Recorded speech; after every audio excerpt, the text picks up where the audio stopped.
అభిషేకం.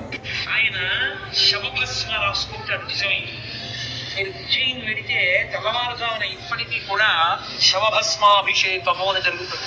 కాపాలికులు నల్ల కమ్మడి కట్టుకుని మూట కట్టి తీసుకొస్తారు. అప్పుడే కాలిన శవం తాలూకా భస్మ. ఆడవారికి దాన్ని చూడవద్దంటారు. తల నుంచి గుడ్డ వేసుకుని కళ్ళు మూసేసుకోండి అంటారు. ఒక్క పురుషులే చూస్తారు. ఆ భస్మ మూట కట్టి శివలింగం మీద పెట్టి కొడతారు. కొడితే శవభస్మ అంతా అభిషేకంగా పడుతుంది. ఆ రసను అల్లుకుంటుంది కూడా అంతటా.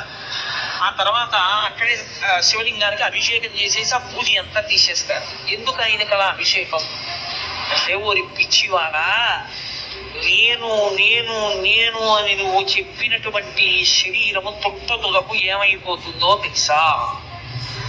ఉప్పిడు పూరిదైపోతుంది. నీది నీది అని నువ్వు అనుకున్న ఈ శరీరము కూడా తుట్టతులకు పూజిగా మారిపోతుంది.